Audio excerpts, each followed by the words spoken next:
1974. America is hit by the most destructive tornado outbreak in recorded history. 148 tornadoes rip through 13 states, leaving millions of dollars of damage. But weather forecasters are unable to predict where or when the twisters will strike.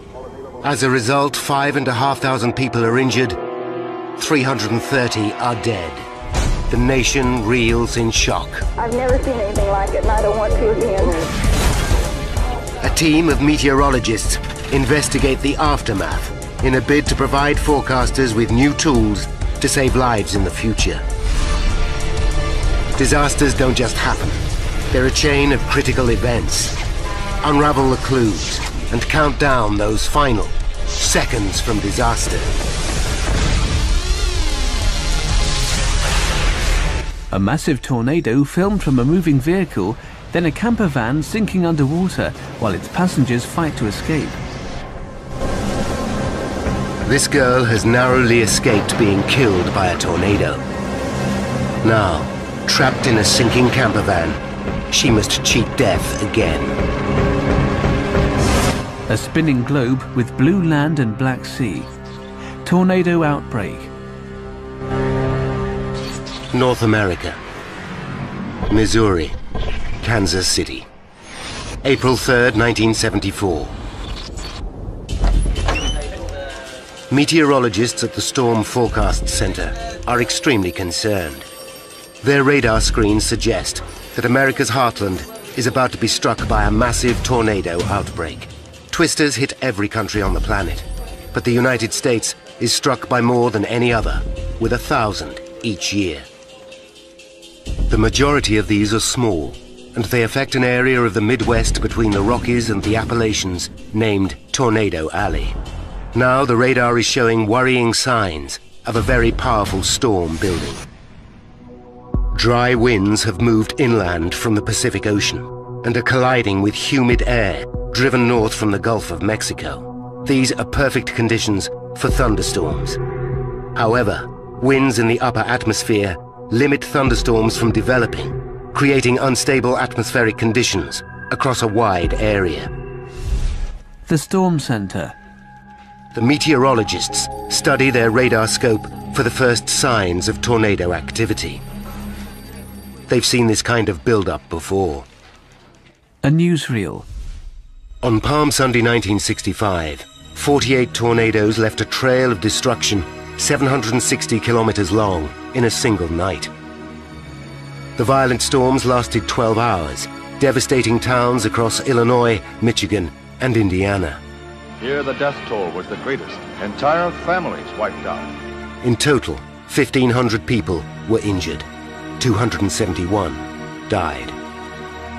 The Palm Sunday tragedy exposed the Weather Service's inability to precisely predict where the tornadoes would strike.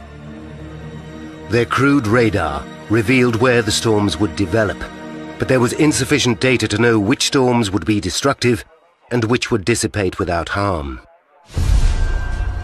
Nearly 10 years after the Palm Sunday outbreak, tornado prediction has barely improved. A virtual map. One of thousands of cities in the Midwest is Xenia, Ohio. 12:45 p.m. At Xenia High School, 17-year-old Julie Smith is eating lunch with her friends. They discuss rehearsals for the school play, unaware that bad weather is heading their way. Julie's lived in Xenia since she was 7 years old.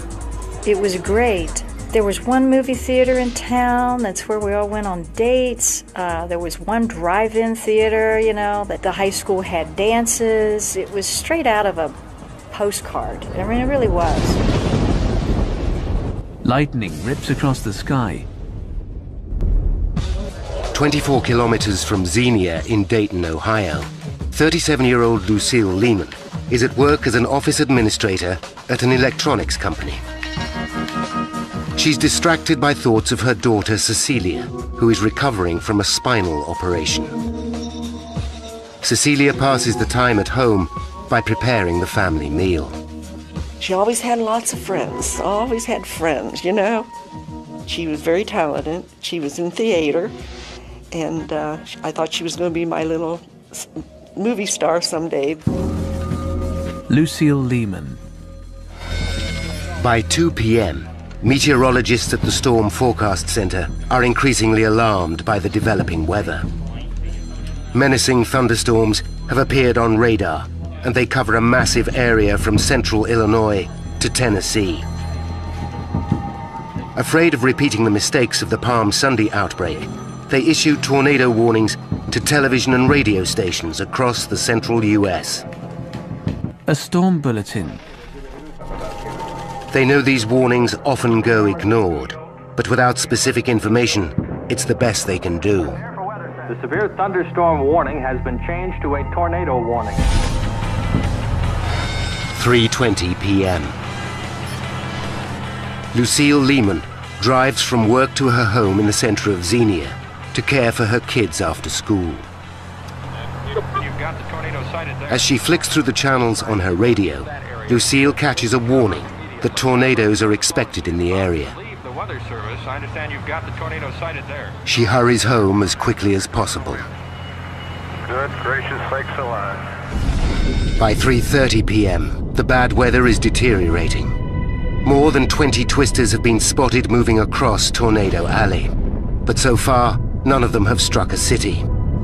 Then, a massive twister appears on the outskirts of Xenia. Despite the warnings, thousands of people in the city are unaware of the impending disaster. A man sitting in a parked car spots the tornado. A volunteer spotter sees it and immediately radios it in to the weather service. Yeah, we just had a tornado touchdown outside of town on Interstate 55. You copy that? At the Storm Forecast Center, this is the call they dread.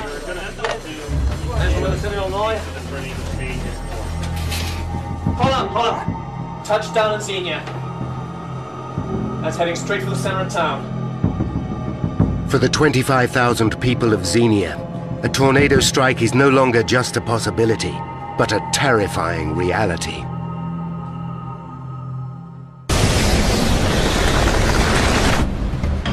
April 3rd, 1974. 3:32 p.m. In Xenia, Ohio, a tornado has just touched down and heads straight for the center of the city. At the high school, 2,000 kids have finished lessons for the day. But Julie Smith and 11 other teenagers in the drama group rehearse the school play in the auditorium. A convertible. At the same time, Julie's father, Albert, is driving to pick up his daughter after rehearsal. He's unaware a tornado is heading straight for the center of the city. One of the girls at the high school leans over a drinking fountain while her friends rehearse on stage.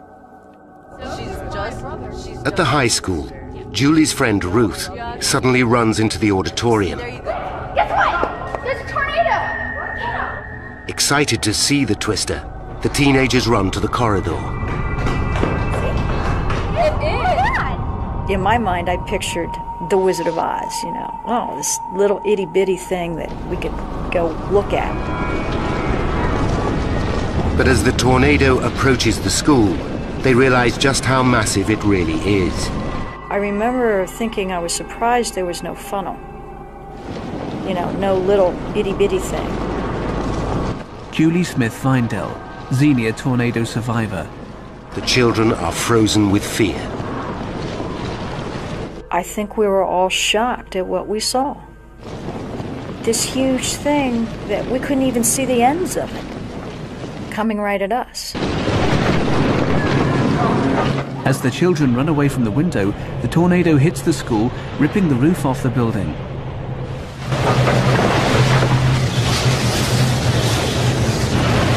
It sounded like something evil. The pupils cower in the corridor. And I remember thinking, I can't believe I'm going to die this way. I'm going to die in a tornado. 3:45 p.m. The Xenia tornado continues its trail of destruction. The home of Lucille Lehman and her 4 children now lies directly in its path.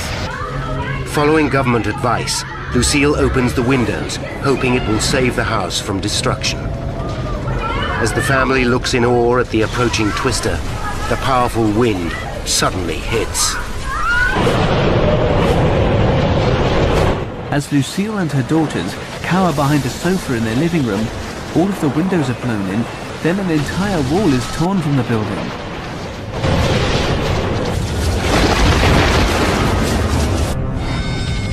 "4 p.m. The tornado passes through the city and heads northeast into the countryside. In its wake, Xenia has been turned to matchwood. Hundreds of people now lie injured. I remember thinking how lucky I was to be alive, and I wondered how many people had died. Across Xenia, 33 people are dead. Many others lie trapped under collapsed buildings. The house of Lucille Lehman and her 4 children has taken a direct hit and been totally destroyed. 14-year-old Joe was thrown clear of the house, but is in shock. His mother and 3 sisters lie trapped in the remains. Cecilia, recovering from spinal surgery, is pinned under the crushing weight of a water heater. Local residents rally to help. Neighbors pull Joe's eldest sister, Stephanie, from the wreckage. Then they rescue his youngest sister, Denise. As Lucille frees herself, she's overwhelmed by what she sees. You know, everything around me was level. She tries to help her daughter Cecilia, who's still trapped. I could move my hands, but my lower half of my body was pinned. My legs felt numb. Xenia's roads are impassable, and there is no sign of the emergency services. So neighbors are left to rescue Cecilia on their own. Rubble strewn either side of a road. Julie's father, Albert, missed the tornado strike. As he enters Xenia, he sees that the city has been destroyed. Somewhere in this debris is his daughter, but he has no idea if she is alive or dead. Unable to get around a truck blocking the road, Albert puts his car in reverse. Meanwhile, Lucille's neighbors are still working to free her daughter from underneath the water heater. At the Lehman house, the neighbors finally release Cecilia from the rubble. Once I could feel the weight of things being removed, I knew I was going to be okay. I just remember lying there, being grateful that I'm alive, being thankful to the people that dug me out. A relieved Lucille's comforted by one of her neighbors. 4:43 p.m. 42 twisters have been sighted across Tornado Alley, and reports of more continue to flood in. 4:47 p.m. On the outskirts of Monticello, Indiana, another monster tornado begins to form. As the twister rips through farmland, 5 girls sleep as Donald Richards drives his camper van home. The group have spent a week touring historical sites and are exhausted. Karen Stott remembers the trip well. We had gone to soak up church history, and that was the last day of our trip. We'd been there a couple of days, and it was time to come home. 5:05 p.m. The enormous tornado cuts its way through the Indiana countryside, building in power. Inside the camper van, Donald Richards and the 5 girls have no idea that the twister is just behind them. As it gains on the van, the tornado builds in strength and speed. As they begin to cross the Tippecanoe River, the twister finally catches them. it picks up the van and tosses it over 15 meters into the river below. When it hits the water, the vehicle starts sinking fast. Karen tries to force open a window. When the bus went down, I saw two people, my teacher and my friend. I never saw anybody else. I don't know where they were. Karen's friends are seriously injured. They were unable to get away. They were not able to fight for themselves. As the van sinks deeper into the river, Karen manages to escape. Struggling against the ferocious winds, she somehow summons the strength to swim to shore. I had to fight very hard to survive, and my drive to survive was extremely strong. And I just began swimming as hard as I could. I truly saw my life go right before my eyes, but I somehow, by the grace of God, did not die. So. Karen Stotts Myatt, Monticello tornado survivor. As the tornado moves across open country, Karen finally reaches the riverbank. She's exhausted but alive. Her friends are less lucky. The bus sinks beneath the water. Arriving at the leveled high school, Albert's prevented from getting too close to the rubble by a uniformed police officer. In Xenia, Albert finally reaches his daughter's high school to discover it's been totally destroyed. I'm just going to take a quick look. How do you know that? But they're not here, sir. He's told there were no survivors. Go home. Call somebody. Albert is grief-stricken. He drives aimlessly through the devastated city. Julie! Albert's sobbing at the wheel. He finds it hard to believe that his daughter is dead. Julie! An overturned car lies underneath a contorted house.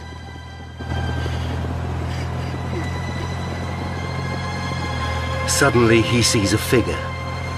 A teenaged girl's walking along the side of the road. It's Julie. She's alive. Julie! Albert jumps out of his car and embraces Julie. Are you okay? Honey? I'll never forget the look on his face. I'll never forget him crying, and I'll never forget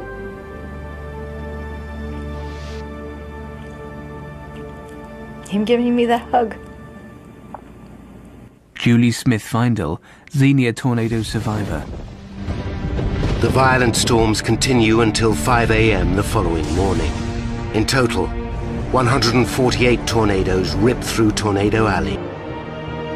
Damage to property is estimated to be over $600 million, $2.3 billion in today's money.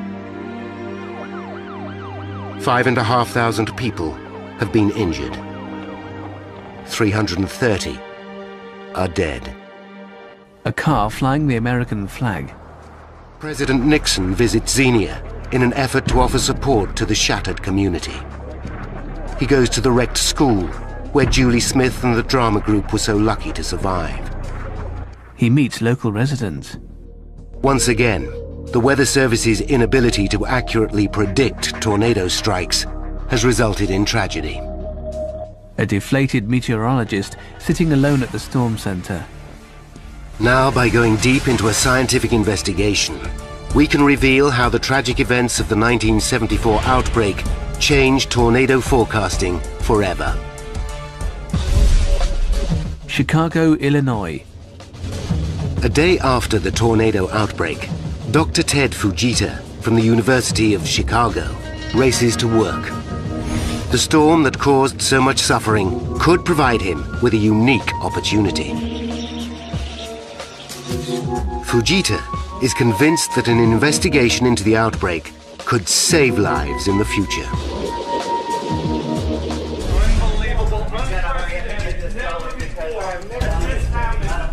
Have you ever seen the At the university, Fujita rushes his students and staff into a meeting. He tells the team his radical plan. If his hunch is right, they might learn more about tornadoes in the next few days than meteorology has learned in decades. In the group is Fujita's protege, Greg Forbes. Even at that time, Dr. Fujita had the reputation of being Mr. Tornado. If there was any one person that you looked to for studying tornadoes, Dr. Fujita was it. Shoot as much as you can from in the amount of daylight that we have. Fujita explains his plan to the team. By flying over the paths of the tornadoes, he hopes to photograph patterns of debris left on the ground and build up a complete picture of the twister's strength and behavior.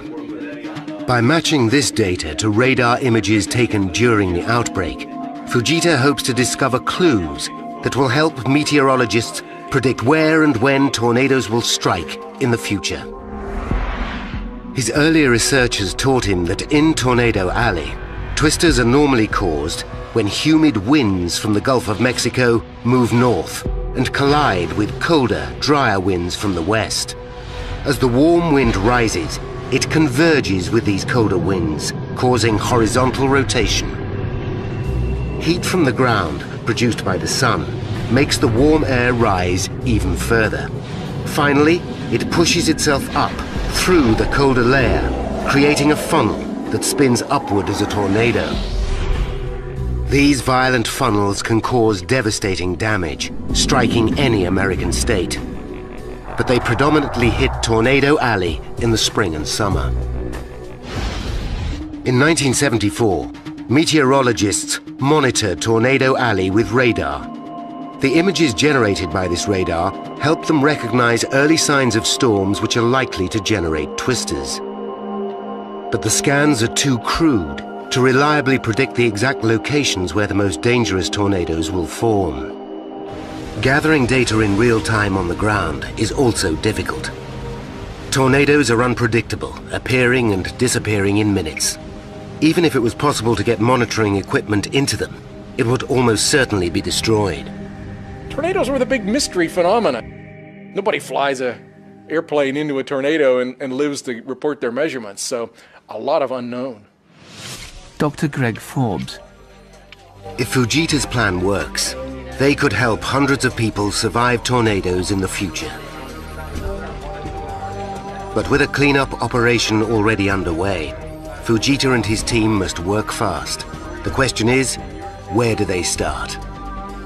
We gathered up newspapers, we called National Weather Service offices and got reports. We put little dots on the map so we didn't have to just go randomly looking at every square mile of the whole state of Illinois and Indiana and Ohio and so forth. The following morning, the team divides into groups. Greg and a colleague rush to their hired plane.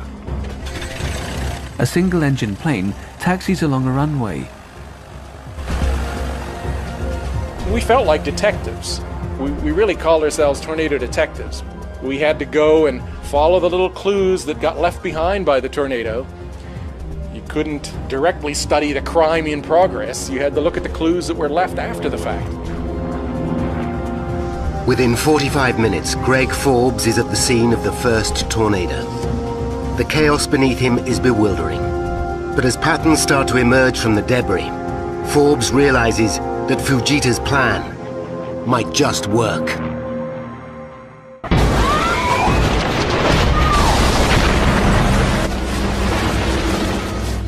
America's heartland has been devastated by the worst tornado outbreak in recorded history. 5,500 people are injured. 330 are dead. Survivors caught on film. Determined to find some good in the wake of this disaster, student Greg Forbes from the University of Chicago is flying over the paths left by the tornadoes to photograph the debris. Despite decades of tornado analysis, very little is known about these dangerous phenomena. Forbes photographs the damage. Forbes is stunned by what he sees. Louisville, Kentucky, and Xenia, Ohio have been laid to waste. By photographing this destruction, Forbes can determine the precise direction power and speed of the tornadoes. He can then compare these pictures to radar images taken during the tornado outbreak. This could reveal which cloud formations are associated with the most destructive tornadoes and help meteorologists better predict where the most dangerous twisters will strike. I knew that there was the potential that what I was studying there could help with future tornado episodes and perhaps save lives. When Forbes returns to the University of Chicago, he shows the team the photos from his aerial survey. Debris is scattered over large areas from the force of the tornado. But as Forbes examines the images in detail, he discovers a number of puzzling phenomena. A house surrounded by wreckage.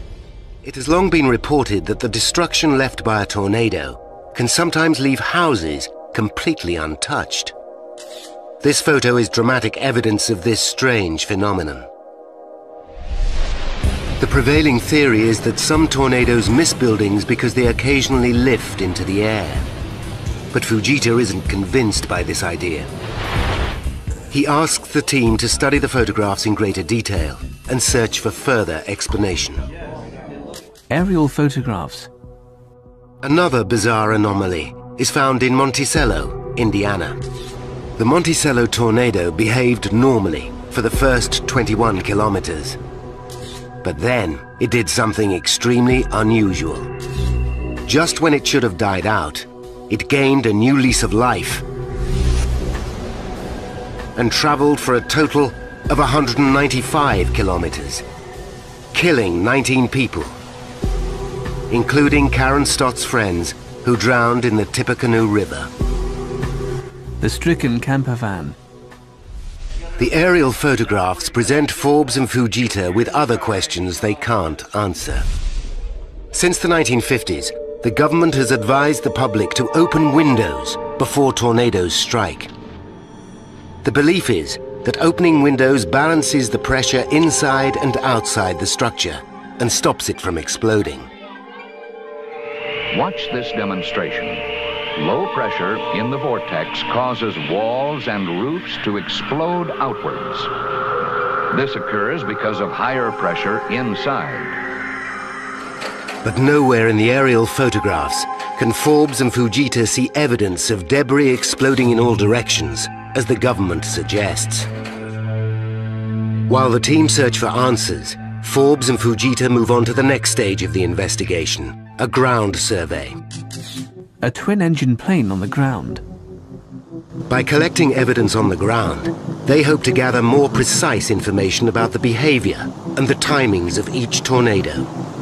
Fujita heads to Xenia, Ohio. Forbes goes to Louisville, Kentucky. Forbes discovers a clock. One of the most important pieces of evidence are stopped clocks. They show the exact time the tornado hit and allow Forbes to accurately compare the destruction on the ground to images of cloud formations captured on radar.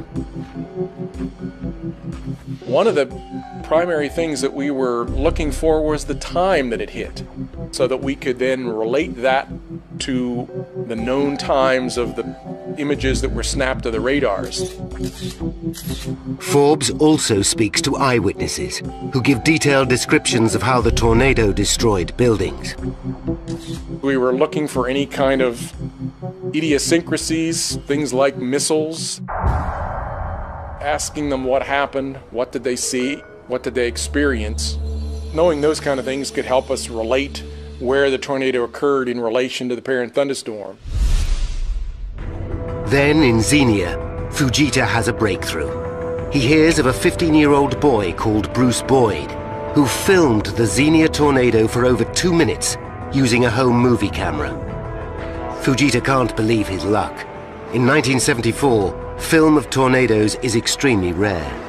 We didn't have video cameras at the time that are so pervasive today. We didn't have all sorts of movies of hundreds of tornadoes per year that are captured on film. By studying the moving images of the twister, they use a process called photogrammetry to analyze the movement of debris caught in the funnel. This helps them to assess speed, direction, and power. It's a technique that gets dramatic results. In 1965, Fujita used it on photographs of tornadoes taken during the Palm Sunday outbreak. His study of the images helped develop the Fujita or F scale, which is still used around the world today. An F1 causes minor damage and can down power lines. An F2 can roll a car. An F3 can overturn a train. The F4 is monstrous and can flatten well-constructed houses. Finally, the most feared and rarely sighted F5 can have wind speeds of up to 512 kilometers an hour. The F5 is the most powerful wind known to man. A film projector. Dr. Fujita and his protege, Greg Forbes, returned to Chicago with Boyd's unique film of the Xenia tornado. When they analyzed the footage, they find startling evidence for a phenomenon that Fujita has long suspected, but has never been able to prove. He believes that some tornadoes actually have a number of smaller funnels, which dance around the parent as it plows its destructive path. The Boyd movie is certainly very spectacular. It periodically has a couple of multiple funnels that are dancing around, pirouetting about each other in the midst of revolving about the parent tornado. Bruce Boyd's film perfectly captures these multiple funnels in action. A meeting. The investigation makes progress in other areas too. After hours of painstaking analysis, the team find no evidence in the aerial photos of buildings exploding in every direction as previously thought. But they discover that debris caught in the funnel of a tornado can act as high-velocity missiles, which can seriously damage structures. A wooden post is propelled at a brick wall in a controlled test. These missiles, combined with the power of winds exceeding 322 kilometers an hour, explain why buildings are destroyed. They're actually being blown over with massive force, although to a bystander, it looks like they're exploding. Oh my God, I hope they're okay. The Lehman House. Forbes immediately realizes the significance of this information. Not only does government advice to open windows do nothing to save buildings, it actually puts people's lives at risk because they waste precious moments when they should be finding shelter. This new information will help save many lives in the future. The Lehman House is ripped apart. The team then get lucky. They discover a second piece of film, capturing a tornado in action. In Parker, Indiana, news cameraman Wally Hubbard was caught in a hailstorm and forced to stop his car. Spotting a tornado, he instinctively reached for his news camera. Hubbard films through his windscreen. Forbes and Fujita study debris captured in Hubbard's film. They take precise measurements of wreckage caught in the funnel using photogrammetry. Their analysis of the images confirms that wind speeds inside the Xenia tornado reached a spectacular 483 kilometers an hour. Their research finally explains why some buildings remain untouched during a strike. But critically, they discover that multiple funneled tornadoes hold another deadly secret. The addition of the smaller funnels can make some tornadoes even more dangerous because they add another destructive layer of wind. By revolving about the parent tornado and having its own circulation, that would add yet another layer of additional wind speeds. A virtual representation of the tornado and its smaller funnels. This is an important leap in understanding twisters, but it isn't the breakthrough that will help scientists better predict tornadoes in the future. They decide that to find the forecasting tools they need, they will have to go back to the radar images recorded during the outbreak. As Forbes searches these images for clues, his attention is drawn to cloud patterns called hook echoes. They're given this name because of their distinctive hook shape. Weather radar was first introduced across the US in the 1940s. Since then, these hook-shaped cloud formations have often been observed during a tornado outbreak. However, the hooks vary, and meteorologists are unable to pinpoint which hooks create the most dangerous tornadoes. A radar screen. As Forbes looks through the radar images, he hopes he has enough information to make the breakthrough he's searching for. We went and printed every image from those radar microfilms and then categorized what was the shape of the parent echo. Was it a well-defined hook echo with a little curly Q at the end, or was it some more kidney bean shape, or was it something else? Sure enough, Forbes sees a connection. Each of the 6 F5 tornadoes formed during the outbreak was created from a hook echo, which lasted between 5 and 7 hours. This is what Forbes and Fujita have been searching for.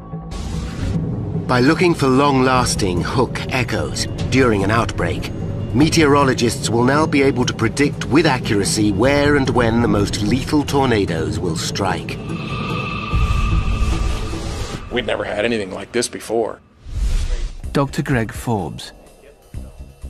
After this discovery, which will save countless lives in the future, Fujita turns to the final mystery of the April 3rd outbreak, the Monticello tornado.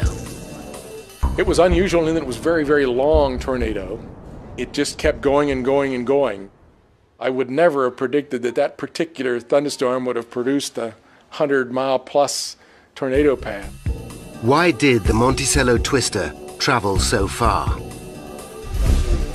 Forbes and Fujita go back to the aerial photos and search for anything which might explain why it continued for over 160 kilometers further than usual. It is Fujita who spots something out of the ordinary. As well as the normal twisting marks left by a tornado, he finds evidence of a completely different type of ground damage. There were some places in the damage pattern from the super outbreak that didn't quite fit the tornado mold. Fujita proposes that this ground damage was caused by dramatic bursts of air dropping from directly above, a phenomenon he calls downdrafts. When warm air rises in a thunderstorm, it eventually cools and begins to fall back to Earth. Fujita's theory is that sometimes this cool air rushes back at great speed, descending rapidly down the trailing edge of a thunderstorm in a destructive burst. He believes that if a downdraft had combined with a tornado in Monticello, the tornado could have been given an injection of energy that allowed it to travel further than usual. The photographic evidence of a downdraft in Monticello is tantalizing, but it isn't enough to prove that they exist. Aerial photographs. Despite this disappointment, Forbes and Fujita's hard work produces a spectacular map of the entire tornado outbreak. Each black mark represents the path of a tornado in miles. They reveal that the total distance covered by all the twisters is 4,000 kilometers. Fujita and his team. Fujita's investigation into what becomes known as the super outbreak is a scientific milestone. It is the most comprehensive study of tornadoes ever undertaken and amasses a wealth of new data. It debunks the dangerous myth that opening windows stops houses from exploding, and proves there's no scientific evidence that tornadoes skip. It reveals that tornadoes sometimes form unpredictable multiple funnels. And most importantly of all, the investigation also proves that the longest-lasting hook echoes create the most dangerous twisters. This becomes a vital tool in the prediction of the most lethal tornadoes, and gives meteorologists a much better chance of warning the public in the future. On several levels, the super outbreak went a long way toward eventually reducing casualties from tornadoes. Dr. Fujita publishes a report on his findings. It receives great acclaim from the scientific community. But Fujita was never able to prove his radical downdraft theory, or explain why the Monticello twister traveled for over 190 kilometers. Then, 1 year after the super outbreak, he receives an unexpected phone call. A plane carrying 124 people has inexplicably crashed. The National Transportation Safety Board want to know if freak weather conditions could have been responsible. Although Fujita has no way of knowing it, this seemingly unconnected tragedy will lead him to solve the downdraft mystery once and for all.